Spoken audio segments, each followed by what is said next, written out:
Okay. Now that we have discussed the concept of cash flow, let's go ahead and understand how do you go about making a cash flow statement. Now, there are two methods in which you can make a cash flow statement. One is a direct method and the other one is indirect method.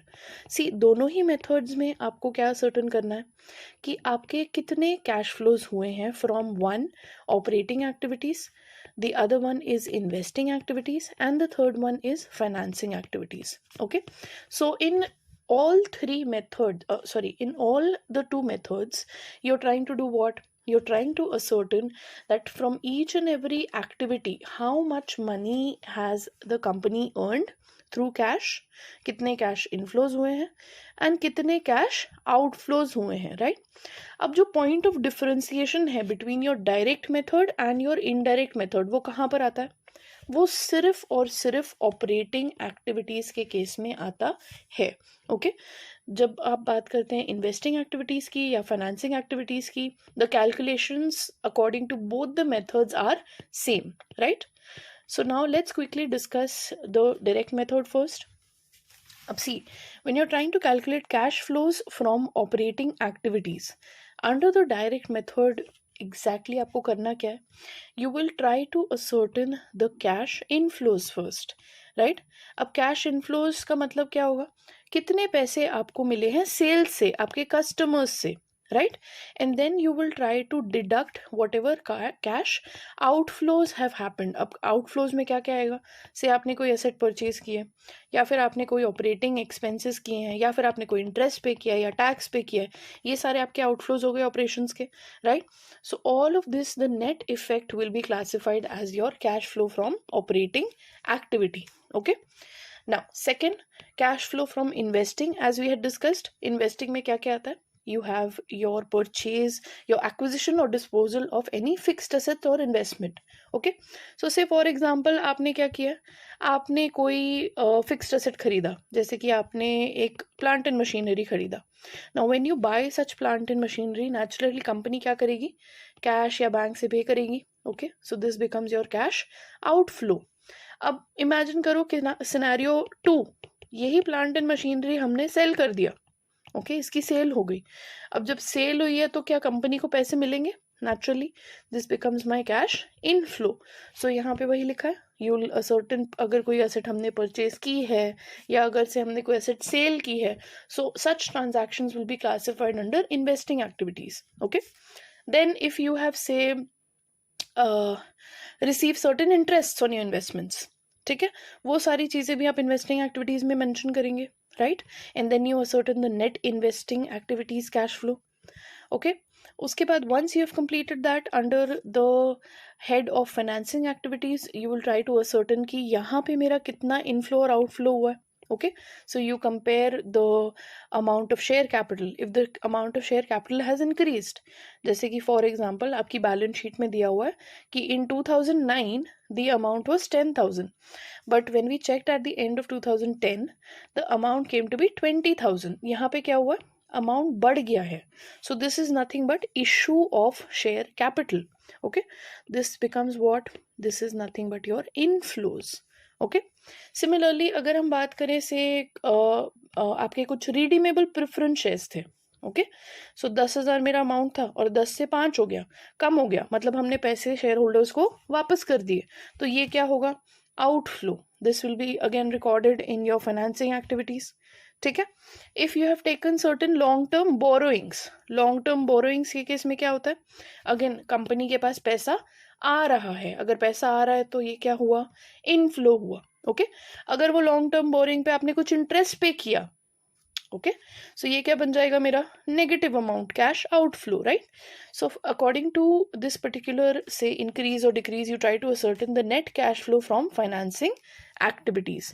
Now once that has happened, जब आपने एक बार तीनों चीजें ascertain कर ली हैं, से आपका जो ऑपरेटिंग कैश फ्लो था दैट वाज 10,000. ओके, जो इन्वेस्टिंग कैश फ्लो हुआ दैट बिकेम नेगेटिव 20,000. आपने कुछ परचेज कर लिया होगा, ठीक है, and then the financing cash flow came up to 5,000.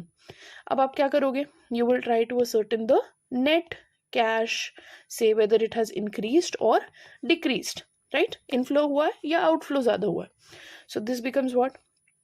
this becomes -5,000, right? That means आपका कैश क्या हुआ है, डिक्रीज हुआ है. Now in your balance sheet some balances would be given. किसके balances दिए होंगे, कैश दिया होगा, बैंक दिया होगा. अब जो भी उसका प्रीवियस ईयर का बैलेंस होगा, आपको क्या करना है, this previous year balance will be added to this net increase और decrease. And once you add that you will get what, you will get your closing balance of cash and cash equivalents, and this should basically tally with the closing balance given in your balance sheet. ठीक है. So direct method से आप कैसे निकालते हैं, direct आप क्या करते हैं ऑपरेटिंग एक्टिविटीज के केस में, you simply go ahead and write down कि आपको पैसे कितने अर्न हुए हैं, so how much money have you received from your customers, and you directly deduct your cash outflows. Okay, that is the sole difference between the direct method and the indirect method. अब indirect method की अगर हम बात करें तो यहाँ पे देखो क्या हो रहा है. Here when we try to calculate the operating activities cash flow, यहाँ पे हम कैश इनफ्लो से नहीं शुरू कर रहे हैं. डायरेक्ट मेथड में क्या कर रहे थे, यहाँ पे हम ले रहे थे कि मेरा कैश इनफ्लो कितना हुआ है, कैश रिसीट्स कितनी हुई है from customers. But when we talk about indirect method we are starting from the net income given in the profit and loss account, right. This will then be converted to your operating profits. Operating profits क्या होते हैं, if you remember fund flow में भी हमने ये पढ़ा same चीज. जब भी आप एक अकाउंट क्रिएट करते हो, से आप जब अपना P&L अकाउंट बनाते हो, ग्रॉस प्रॉफिट आप यहाँ पे लेके आते हो, जितने भी आपके एक्सपेंसेस होते हैं आप क्या करते हैं, यहाँ से डिडक्ट करते हैं, जैसे कि आपका interest expense, rent expense, dividend expense, okay, any other non operating expense, आप क्या कर रहे हो, ग्रॉस प्रॉफिट में से डिडक्ट करके फिर आपका क्या आ रहा है, नेट प्रॉफिट आ रहा है, right. But when we talk about operating profits, these are nothing but profits which we have earned through our regular operations, right. Operating activities normal course of business में जो हो रही है, ठीक है. तो अगर मुझे ये एक्टिविटीज निकालनी है तो मुझे क्या करना पड़ेगा, नेचुरली ये ग्रॉस प्रॉफिट में से जितनी भी चीजें मैंने माइनस की हैं वो मुझे ऐड बैक करनी पड़ेंगी, और जितना भी से अगर यहाँ पे कोई गेन था मैंने ग्रॉस प्रॉफिट में ऐड कर दिया था, लेकिन ये नॉन ऑपरेटिंग है, तो ये मुझे क्या करना पड़ेगा, माइनस करना पड़ेगा, right. That is when we get to operating profits. तो ये इनडायरेक्ट मेथड में और कुछ भी नहीं हो रहा है, we are just adjusting the profit से जो आपका नेट प्रॉफिट है for these extraordinary items. और ये एक्स्ट्रा ऑर्डिनरी आइटम्स हैं क्या exactly, these are nothing but your non operating non fund activities, right. तो यहाँ पे देखो क्या किया, we have started off with net profit before tax, okay. Profit and loss account में आपका जो बैलेंस दिया होगा, दे गिव यू से ओपनिंग बैलेंस, क्लोजिंग बैलेंस, 10,000 यहाँ पे दिया हुआ है, 20,000 यहाँ पे दिया हुआ है, तो मतलब क्या है हुआ, 10,000 का मेरा बैलेंस यहाँ प्रॉफिट है, right. So I start with 10,000 and then I adjust all the non operating and non cash items, right. ये सारी चीज़ें आप ऐड करेंगे, कौन सी चीज़ें, जो कि आपने ऑलरेडी सब्ट्रैक्ट कर दी हैं प्रॉफिट में से. ये चीज़ें ऐसी हैं जो मैंने क्या कर दी हैं, ऑलरेडी माइनस कर दी हैं. तो if I want to ascertain the operating profit, क्या मुझे ऑपरेटिंग प्रॉफिट से ये सारी चीज़ें माइनस करनी थी, absolutely not. So I will do what, I will go ahead and add these back, right. So to your profit you go ahead and add back say depreciation non cash, ठीक है. फिर आप क्या add करते हैं, कोई भी अगर आपने सेल किया है और उस पर आपको लॉस हुआ है, ऐसा अमाउंट भी आपको क्या नहीं करना है, अपने ऑपरेटिंग प्रॉफिट से डिडक्ट नहीं करना है. इंटरेस्ट, डिविडेंड, ये सारी चीज़ें आप क्या करेंगे, ऐड कर देंगे. एंड अगर ऐसी कोई इनकम है जो कि क्या हुई है, जो आपने ऑलरेडी से आपके प्रॉफिट में ऐड कर दी है, पर उसको करना था क्या, नहीं करना था. क्यों, हम क्या निकाल रहे हैं, we are trying to ascertain the operating profit, तो वो इनकम को ऐड नहीं करना था, तो हम क्या करेंगे, we will go ahead and deduct that income, right. Now once you have made these extraordinary changes, इसमें nothing but don't get confused, हम ऑलरेडी सब कुछ पढ़ चुके हैं. क्या आएगा इसमें, नॉन ऑपरेटिंग नॉन कैश. अगर कोई एक्सपेंस आपने डिडक्ट किया है तो उसको क्या करोगे, ऐड बैक। अगर कोई इनकम आपने ऑलरेडी ऐड कर दी है तो उसको क्या करोगे, डिडक्ट। उससे क्या मिलेगा, operating profit, right. Now once we have received this operating profit, you go ahead and take into account the working capital changes।